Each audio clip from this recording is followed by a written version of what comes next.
ഇന്ന് ഞാൻ ഇന്ദ്രിയത്ത് ബ്ലോഗിന്റെ വീട്ടിലേക്ക് വന്നിരിക്കുകയാണ്. കുറെ ആളെ വീട്ടിലേക്ക് ഇങ്ങനെ വരണം വിചാരിക്കും. ഇതാണ് ആളുടെ വീട്. പിന്നെ നിങ്ങൾ ഇപ്പൊ ഈ കാണുന്നതാണ് ആളുടെ റൂം. ആൾക്ക് കിട്ടിയ പ്ലേ ബട്ടണൊക്കെ റൂമിലുണ്ട് കേട്ടോ. പിന്നെ നിങ്ങൾ വിചാരിക്കണ്ടാവും ഈ ചെങ്ങായി ഇതെന്താ ഈ കാണിക്കുന്നത്. ആളൊരു വീട് ചെയ്യാണ്, പക്ഷെ പറയുന്ന ഒന്നും ശരിയാവും. അതിന്റെ എക്സ്പ്രഷൻ ആട്ടോ ഈ കാണിക്കുന്ന മൊത്തം. പിന്നെ ഈ കാണുന്ന ആളെ ഞാൻ പ്രത്യേകം പറഞ്ഞേണ്ട ആവശ്യമില്ലല്ലോ. അതെ, ഇന്ദ്രേട്ടന്റെ സ്വന്തം. പിന്നെ ഇന്ദ്രേട്ടൻ എന്നോട് പറഞ്ഞു, നിധി വേഗം പോയി ഇടാവും, നമുക്ക് പോയി ചായ കുടിക്കാം. അങ്ങനെ അച്ഛമ്മനോട് ചാറ്റൊക്കെ പറഞ്ഞ് വിട്ടുനിറങ്ങി. പോകുന്ന വഴി യൂട്യൂബർ അഭിതേട്ടനെ കണ്ടിട്ടോ. അങ്ങനെ ഞങ്ങൾ രണ്ടാളും കൂടി ബൈക്കിൽ ഇങ്ങനെ പോയിക്കൊണ്ടിരിക്കുമ്പോൾ ഒരു ബസ് സ്റ്റോപ്പിന്റെ മുകളിൽ ഇതൊരു സ്ഥലപ്പേര് കണ്ടു. ഇത് കണ്ടപ്പോൾ എനിക്ക് ഒറ്റ കാര്യം ഓർമ്മ വന്നിട്ടുള്ളൂ. അതെ, പരമശിവം, വാളയാർ പരമശിവം. പിന്നെ കണ്ടൊരു കാഴ്ചയാണ് റോഡ് മൊത്തം ലോട്ടറി വെക്കുന്ന ആൾക്കാർ. പിന്നെ നിങ്ങളിപ്പോ വിചാരിക്കുന്നുണ്ട് ഞാൻ എന്താ ഈ റോഡിൽ നടക്കുന്ന ഈ കൈ കൊണ്ട് പൊട്ടങ്ങൾ കളിക്കുന്നില്ലേ? അത് വേറെ ഒന്നുമല്ല, എന്റെ ഒരു കൈയിന്റെ എപ്പുറത്ത് കേരളവും അപ്പുറത്തെ തമിഴ്നാടുമാണ്. പിന്നെ പോകുന്ന ഇന്ദ്രേട്ടൻ ഒരു സബ്സ്ക്രൈബറിനെ കണ്ടിട്ടോ. പിന്നെയാണ് ഞാനൊരു കാര്യം ആലോചിച്ചത്. ചായ കുടിക്കാന്നും പറഞ്ഞാണ് കൂട്ടിക്കൊണ്ടുപോയത്. പക്ഷെ തമിഴ്നാട് എത്തി. അപ്പൊ ഞാൻ അടുത്ത് ചോദിച്ചു എവിടേക്കാ പോകുന്നത്. അപ്പൊ ആള് വരെ നമ്മള് ചായ കുടിക്കാൻ ഊട്ടിക്കാണ് പോകുന്നത്.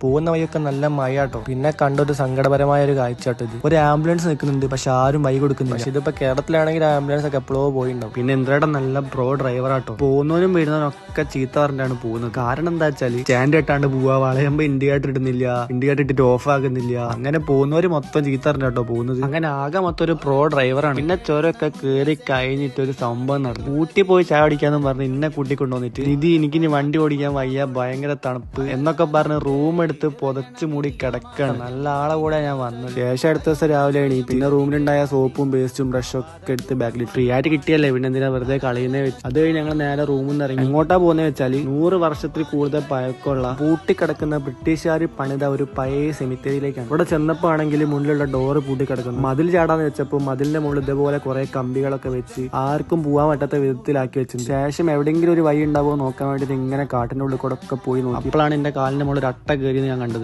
അട്ട കയറി ഞാൻ ഇങ്ങനെ പറഞ്ഞ് കരയുമ്പോഴും അത് പുഷ്പം പോലെ കൈകൊണ്ടെടുത്ത് തന്നിരിക്കുകയാണ് ഇന്ദ്രേട്ടെ. ധൈര്യം സമ്മതിക്കണം കേട്ടോ. പിന്നെ ഒരു വഴി കണ്ടുപിടിച്ച് സെമിത്തേരിന്റെ ഉള്ളിൽ കയറി. സത്യം പറയാലോ, ഉള്ളിൽ കയറിയപ്പോൾ ഒരു നെഗറ്റീവ് എനർജി. കാരണം 100 വർഷത്തിൽ കൂടുതൽ പഴക്കമുള്ള ഒരു സെമിത്തേരിയാണ്. എവിടെ നോക്കിയാലും ആൾക്കാരെ കുഴിച്ചിട്ട കല്ലറകൾ മാത്രമേ കാണാനുള്ളൂ. പിന്നെ അവിടെ നിന്നപ്പോൾ എനിക്ക് നല്ല പേടിയായി തുടങ്ങി. അപ്പൊ ഞാൻ ഇന്ദ്രേട്ടനോട് പോവാന്ന് പറഞ്ഞ് പെട്ടെന്ന് തന്നെ അവിടെ നിന്ന് ഇറങ്ങി. പിന്നെ ചോക്ലേറ്റ് ഒക്കെ വിൽക്കുന്ന കടയിൽ സാമ്പിൾ നോക്കാനാണെന്നും പറഞ്ഞിട്ട് ഫ്രീ ആയിട്ട് ഇതുപോലെ ചോക്ലേറ്റ് കഴിക്കാണ് ഇന്ദ്രേട്ടൻ. അങ്ങനെ ചായ കുടിക്കാനെന്നും പറഞ്ഞ് പാലക്കാട് നിന്ന് ഇറങ്ങിയിട്ട് ഊട്ടിയിലും എത്തി. 100 വർഷത്തിൽ കൂടുതൽ പഴക്കമുള്ള ഒരു ബ്രിട്ടീഷ് സെമിത്തേരിയിലും എത്തി. ശേഷം തിരിച്ച് വീട്ടിലേക്ക് പോവാണ്. അങ്ങനെ വീടെത്താൻ നേരത്ത് ഇന്ദ്രേട്ടൻ പറയാണ്, നിധി ചായ കുടിക്കാൻ വേറൊരു സ്പോട്ട് ഉണ്ട്, അവിടേക്ക് പോയാലോ. ഞാൻ അപ്പൊ തന്നെ വിട്ടോന്നും പറഞ്ഞ് ആക്ക് ടാറ്റിങ് കൊടുത്ത് ഞാൻ പോയി.